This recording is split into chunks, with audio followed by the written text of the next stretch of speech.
All right, take one. Hi there, Bobby D. Ellard here with Call to Auction.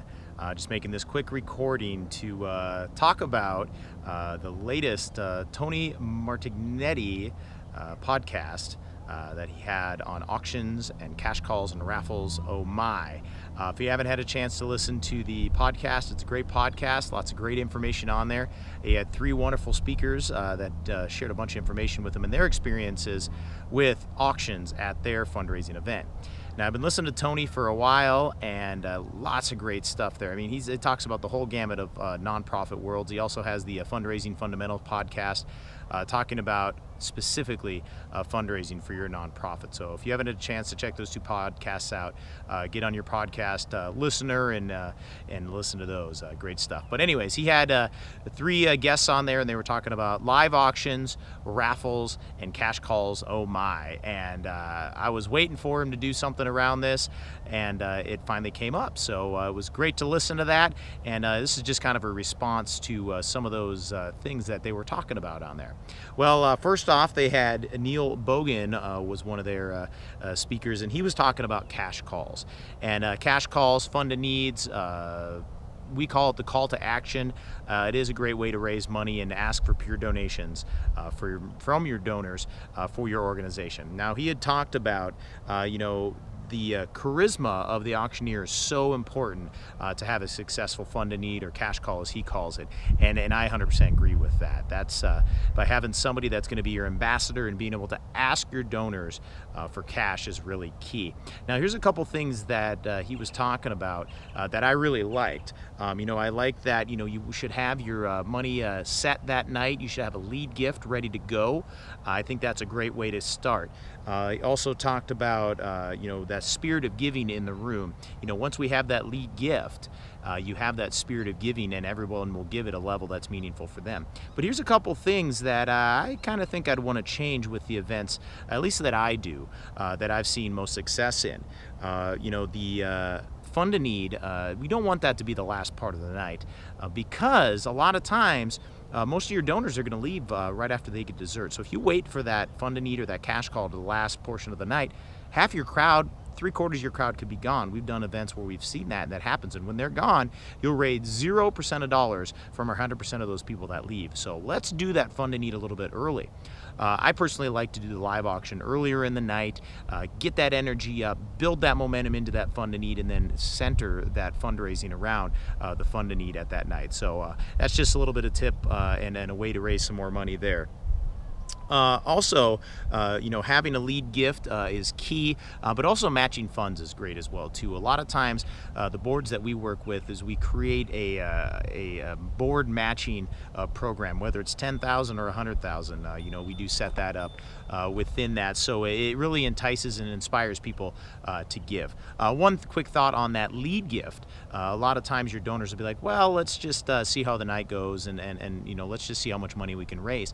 Well, what's so important about that lead gift is that you're really connected, you're really invested donor that wants to create that lead gift. Well, they can leverage that donation that they have. So if they have a $5,000 gift and we know that we're ready to ask at $5,000 and they're going to raise their bid card at $5,000, that you're going to kick off and break the ice. And what we like to start is they're the spark that starts the bonfire of giving. So get that spark set, get them ready to go, cue them up as to when we're going to do that ask.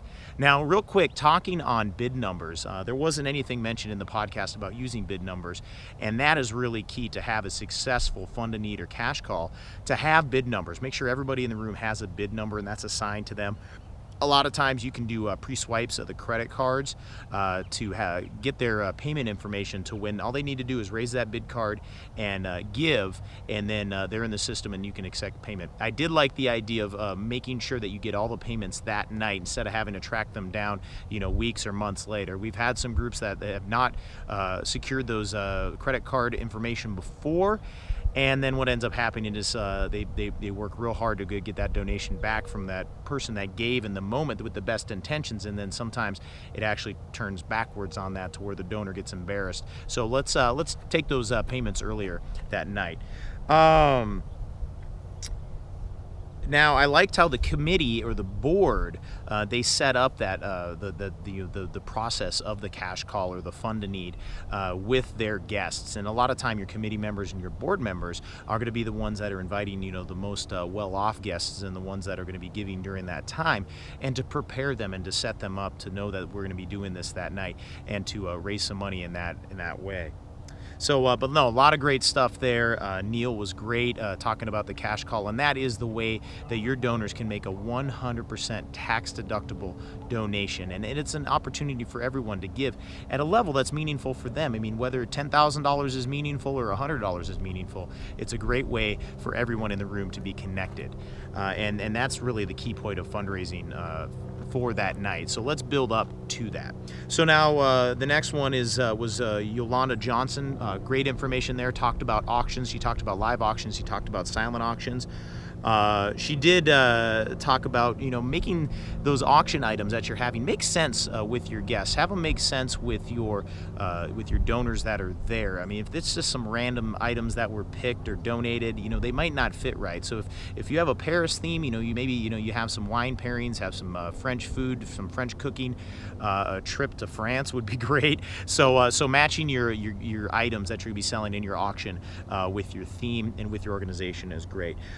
Also talked about making sure that your items are mission centric, making sure that your items are there and because your donors want them to be there. They expect these types of things. A lot of groups are using food experiences, chef's dinners in their house or chef's dinners at their restaurant, kind of at the backroom table with the chef is a great one. And travel experiences are always great. Travel experiences to far off destinations or even staycations are working great in our market. So those are some great ideas. Now, mission-centric items were some things that Yolanda just touched on, and those are very, very important. Now, if you're a school or maybe you're a children's organization, artwork from these kids sells great. I mean, it seriously sells the best as some of the experiences that you might have there, because there's only one piece there that night, and a lot of times your biggest donors want to have that to remember that night and to show off to their friends. It's sitting on the mantle, it's sitting on the coffee table, it's hanging on the wall, whatever that is. It's an opportunity for them to talk about the organization, but then also the investment they made in your organization. Sorry about that. Also talked about packaging auction items. That's a big thing too. Package those items together, those random ones. Maybe you've got a limo ride, and then maybe you've got a dinner out, and then maybe you've got a show. Put those together. You can make a great auction item that way, whether it's a silent auction or a live auction item. That's a great one. Talked about the value of an auctioneer. This was one thing that Tony, you were really trying to hit on, the value of a professional auctioneer. And Yolanda had kind of just glazed over that. She had said that if you have somebody charismatic and outgoing, they can go ahead and do your auction. Well, being a professional auctioneer, professional fundraising auctioneer, I have seen events where the committee member or the board member that they think they're good at it, but they're not the best at it. And that's why using a professional fundraising auctioneer is key to the success of your event. Now, professional fundraising auctioneers were specifically trained in the art of fundraising, but we're also trained to engage, excite, and inspire your donors to give more money than you ever thought possible. So let the professionals do it. You wouldn't hire a foot surgeon to do brain surgery. So let's not just put the board member that has no problem being on stage up there, because they might say something that's a little bit off color, off beat. Maybe they just don't know how to read people, and professional fundraising auctioneers do. And then this was another thing that that Yolanda was talking about. They're lucky enough to have some free auctioneers from some of the galleries there in New York City, which is great. We love to hear that those galleries are out there giving auctioneers and giving their time toward these great events.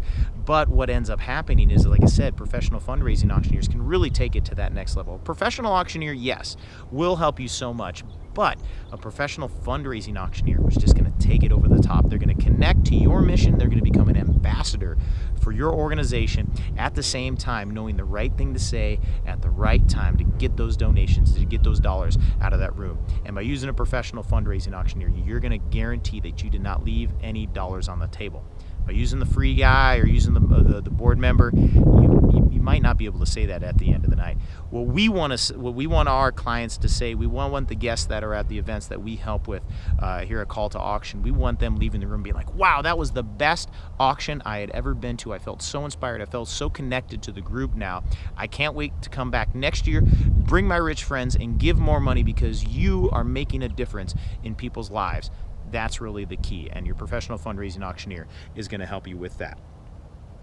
And now, style of the auctioneer, that was a big thing too that Yolanda had talked about. Style, making sure you match your event with the right style of auctioneer. I am full of energy. I'm full of life. I do talk fast. We're at 5,000, 6,000, 7,000, 8,000, 999, but a bit 10,000 there. Sold them right there, $10,000. Thank you so much. That's kind of my style. But there are some events that we work with where we pair them with a little bit more of an older school, more traditional, maybe English style auctioneer. That's, we're at $5,000. Would you bid $6,000 in the back row? Would you bid $7,000? Thank you very much. $8,000. Thank you very much.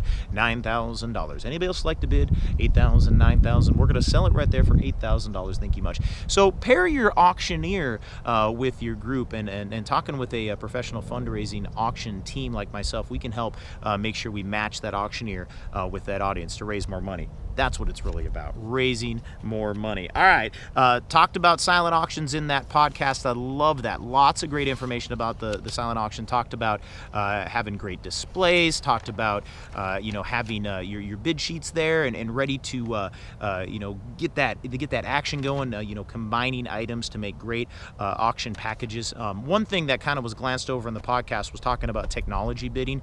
There's quite a few groups out there or companies that do offer this technology bidding, whether you're bidding on the cell phone or you're bidding on a tablet.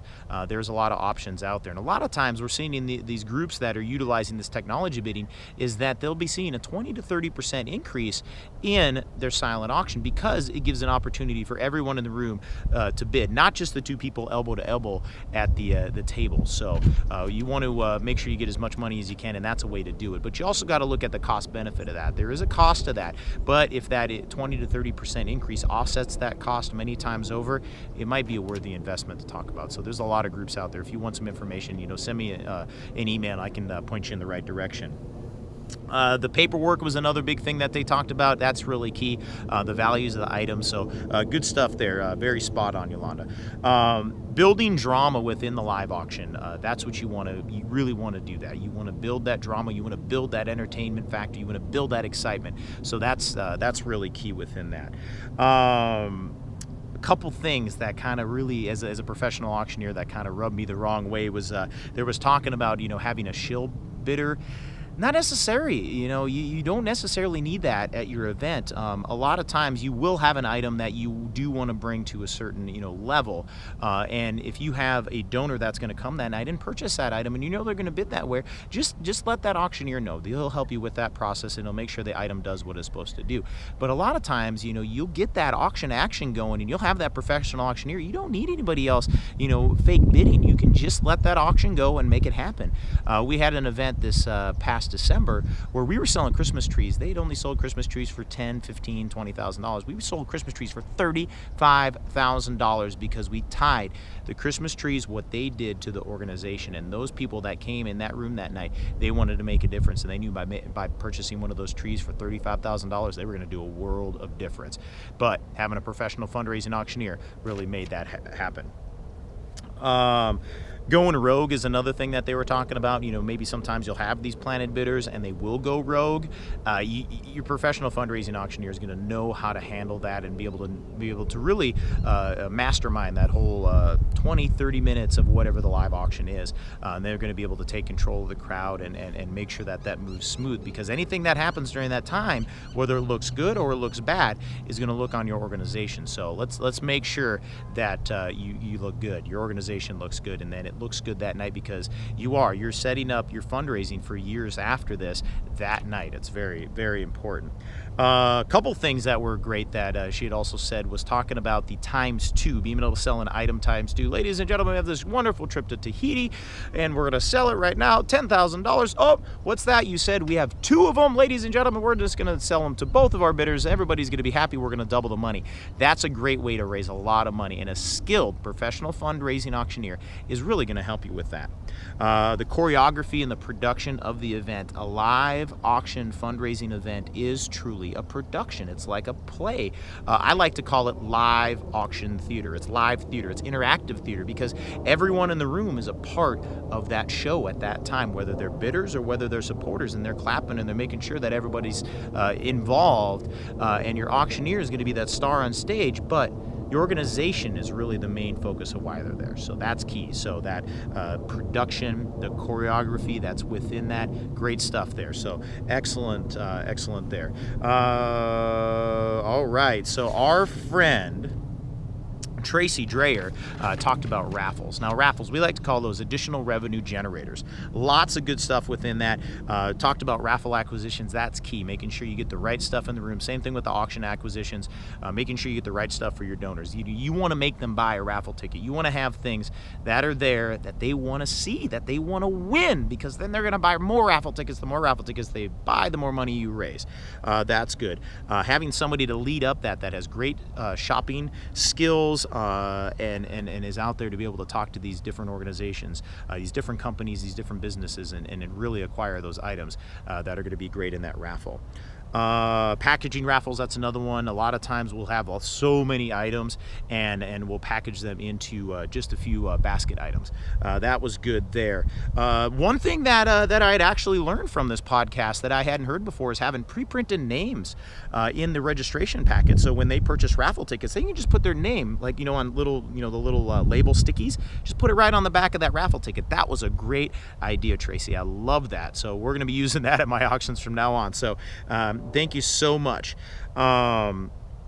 When to ask for these these raffle items and live auction items, that's really key, of when you're going to teach your committee and your team when it is appropriate to ask and when's the right time. Well, the right time to ask for those is right after you go to dinner and you pay your bill. Can I see the manager? Bring him over here. I want to share something with them. Then that's when you share the unique opportunity that you have with this fundraising event, and you're going to be able to showcase their business in front of 300 to 1,000 people, whatever, how many people are going to have at your organization. And this is an opportunity for them to help a great cause. They're going to be doing something great and helping your organization, which is a good thing. So that's the best time to ask, is right after you sign your check or you sign your bill at the restaurant or wherever you might be. They're very giving because they want to bring you back as a customer again. So some good stuff there. Within